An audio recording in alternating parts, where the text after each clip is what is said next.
দেখবো অ্যাকশন। সাল্লাল্লাহু ছিঁড়ে ফেলাইতে হবে খানকি। বাংলাদেশের অস্তিত্ব থাকবে না যদি গোপালগঞ্জ বাইতে থাকে। বাংলাদেশের বর্তমান talk of the issue Osman হাদির হত্যা, যা ঘিরে শুরু থেকেই তৈরি হয়েছিল রহস্যের জট। শরীফ ওসমান হাদির উত্তরসূরি হিসাবে জামাত ইসলামী ক্ষমতায় আসবে। জামাত ফেব্রুয়ারিতে নির্বাচন চায়, হিসাব ক্লিয়ার। ফেব্রুয়ারিতে নির্বাচনের বিষয়ে জামাত অনড়। জয়, এটার নাম বলা ঠিক না, এটার নাম হলো অটিস্টিক জয়। ধারণা সে আছে কিনা এইটা প্রমাণ করার জন্য তার একটা ভিডিও করে আসা উচিত। আমার হুমকি দামকি দিতেছে, আমার মা তুলি গালাগালি করতেছে। তুই তো বেটা মাথার তো দেখ দেবো মানুষ না শালার বিশালা খানকির বলা আইতে আছে তোর মার তো তোর টার্গেট তোর আগে টার্গেট করবো আমি খানকির বলা তোর জায়গার মারে সুদি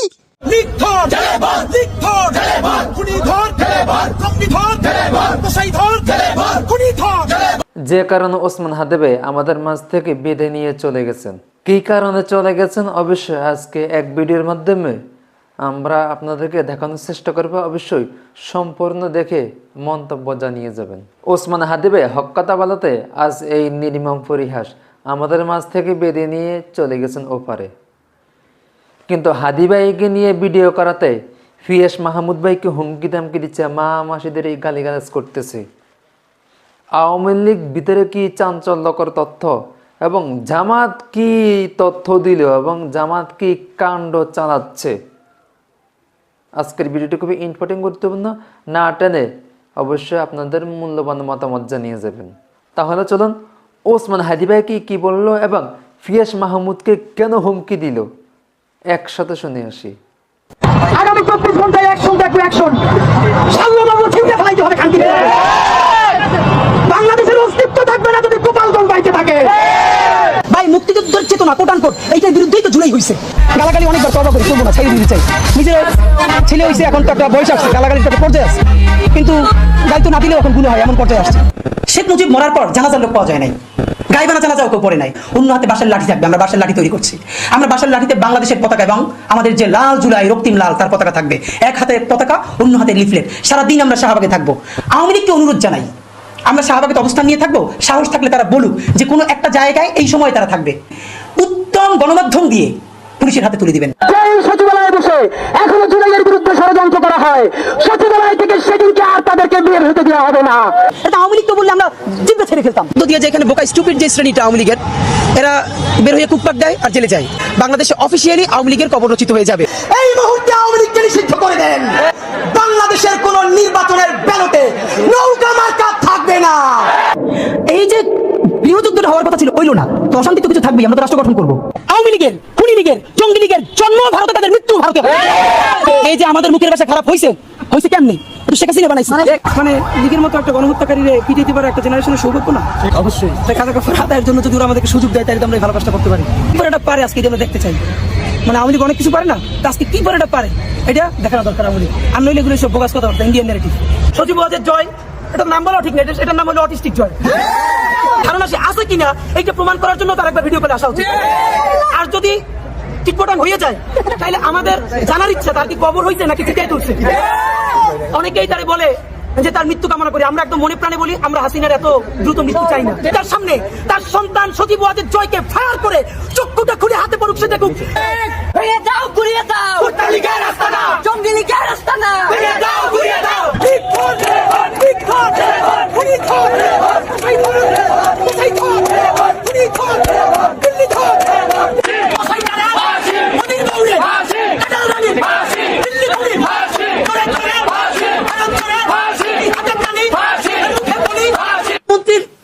খায় ঘুমায়, তারা ওখানে কি প্রেম করে? দুই পুরুষ সাথে প্রেম করা যায় না? ওরা সমকামী কিনা আমরা জানি না, তাহলে করে কি? এই বাংলাদেশের তথ্য কোথায় এখন নাই? যদি কেউ মারতে চাই, ছিঁড়ে ফেলাইতে চাই, ঘোষণা দিয়ে যাবে ইনশাআল্লাহ। আওয়ামী লীগের জন্ম ভারতে, তাদের মৃত্যু ভারতে। যদি এমপি হইতে পারি ইনশাআল্লাহ, বাকি 299 জন এমপি প্রাণ বের করে ফেলবো। আপনারা দেখেন না আমরা কি পারি না পারি? গত 1.5 বছরে দেখেন নাই? মন্ত্রীর কাছে থেকে খায় ঘুমায়, তারা ওখানে কি প্রেম করে? দুই পুরুষ সাথে প্রেম করা যায় না? ওরা সমকামী কিনা আমরা জানি না।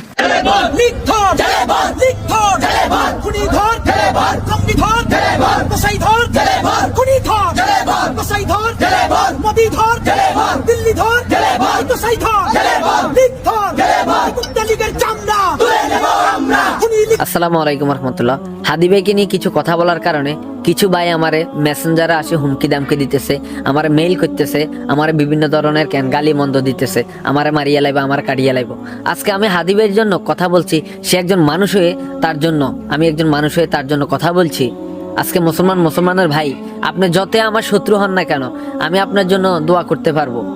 আজকে এই দোয়া করার কারণে বা তার জন্য কথা বলার কারণে আজকে মানুষ আমার হুমকি দামকি দিতেছে, আমার মা তুলি গালাগালি করতেছে। তুই তো বেটা মা দ্বারা তো দেখ দেবো মানুষ না রে শালার বিশালা। তোর শালার বিশালা এদিন গায়ে বয়সে কইলাম কি তুই করলি কি, তুই করস কি? তোর মারা সুদি আয়, তোরে বালা ব্যবহার দিছি কেন? তোর মারা সুদি আয় শালার ভূত। খানকির বলা আই যাচ্ছে তোর মারা সুদি, তোর টার্গেট, তোর আগে টার্গেট করবো আমি। খানকির বলা তোর জায়গার মায়ের সুদি, খানকির বলা তোরা খাইছি তোর মায়ের সুদি, তোর জায়গার মায়ের সুদি। তোর না করছি আমি, ওই সেই ভিডিওর দরকার না, তোর ভিডিও কর। তোর মায়ের যদি জলসা পড়তো তোর মৌলবাদের মায়ের যদি রেজাকার খানকির পোলা তোরা খাইছি। আজকে দেখেন এই ভাইটা আমার যে পরিমাণ গালিটা দিছে, কিছুদিন আগে এই ভাই আমার 2টা ভয়েস দিছে প্রায় 2 থেকে 2.5 মিনিট করে। হে আমার ভিডিওগুলো দেখে, আমার খুব মহব্বত করে, আমার ভিডিওগুলো দেখলে তার ভালো লাগে, সে প্রতিনিয়ত 3 থেকে 4 বার আমার ভিডিও দেখে। তখন আমি তার সাথে কথা বলছি, কথা বলার পরে সে আমার একটা ছোট আইডির মধ্যে আসে, আমার এইভাবে মেসেঞ্জারে হুমকি দামকি দিতেছে। তখন আমি কালকে মেসেঞ্জারে ঢুকি দেখি যে সে আমার এই ধরনের হুমকি দামকি দিতেছে, আমার কাটিয়া লাইব, মারিয়া লাইব, দেশে আইলে আমার গুম করিয়া লাইব, বিভিন্ন ধরনের হুমকি দামকি।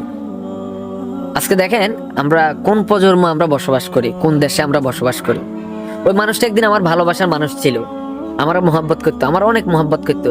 কিন্তু আজকে আমি একজন মানুষের জন্য কথা বলার কারণে, হাদিবের জন্য কথা বলার কারণে সে আমার রাজাকার বলে, সে আমার মাতুলি গালাগালি করলো।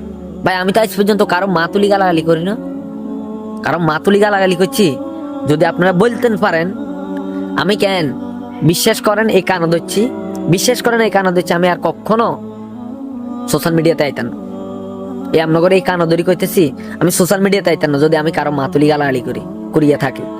আজকে ওই ব্যক্তিটা আমার মাতুলি গালাগালি করলো, আর ভাই আমার মা কি দোষ করছে? কোন অন্যায় করছে? আজকে আপনারা দেন অন্যায় করি, অনেক মানুষ আছে প্রবাসে যাই লুকাই রয়েছেন, হলাই রয়েছেন, কি অন্য দলের মানুষ কি চাইলে আপনাদের ক্ষতি করতে দিত না, তাদের ইজ্জত লুট করতে দিত না? করে না, কি জন্য? তারাও মানুষ। আজকে আপনি আমার যে গালিগুলা দিচ্ছেন না, আমার মনে থাকবে ভাই। আপনার যদি আমার এই ভিডিওটা দেখে থাকেন, আমি আপনার বলি আমি কখনো আপনার মাতুলি গালাগালি করি নাই। আমি আজ পর্যন্ত সোশ্যাল মিডিয়াতে সত্যকে সত্য বলি, মিথ্যাকে মিথ্যা বলি, অন্যায়ের বিরুদ্ধে কথা বলি।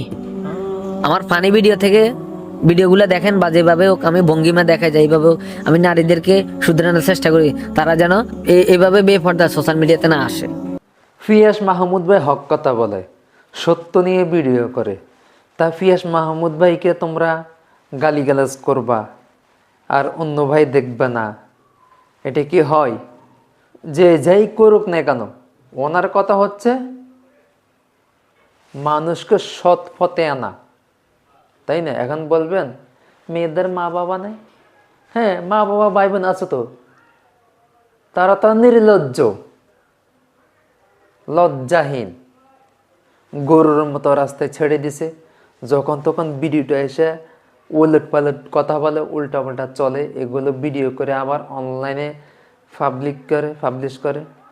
এদেরকে শিক্ষা দেওয়ার জন্য ফিয়াস মাহমুদ ভাই আছে এবং খান সাহেব। তো ভিডিওটি কেমন লাগলো অবশ্যই আপনাদের মূল্যবান মতামত জানিয়ে যাবেন। ইনকিলাব মঞ্চের মুখপাত্র শরীফ ওসমান হাদি ভাই দুনিয়া থেকে চলে গেছে। এখন ওনার বিরুদ্ধে যারা ছিল তারা এখন মনে হয় মিষ্টি বিতরণ করতেছে, বিরিয়ানি হালুয়া খাচ্ছে, তারা খুশি। বেশি দিন খুশি থাকতে পারবে না, আল্লাহ ছাড়া দেয় কিন্তু ছেড়ে দেন না। তো ভিডিওটি বিশেষ করে সবাই শেয়ার করে দিবেন। তো ভিডিওটি এই পর্যন্ত ছিল, দেখা হচ্ছে পরবর্তী অন্য নিউজ নিয়ে। সেই পর্যন্ত সকালে ভালো থাকবেন, সুস্থ থাকবেন, এ কামনা করছি। আসসালামু আলাইকুম রহমতুল্লাহি ওয়া বারাকাতুহু।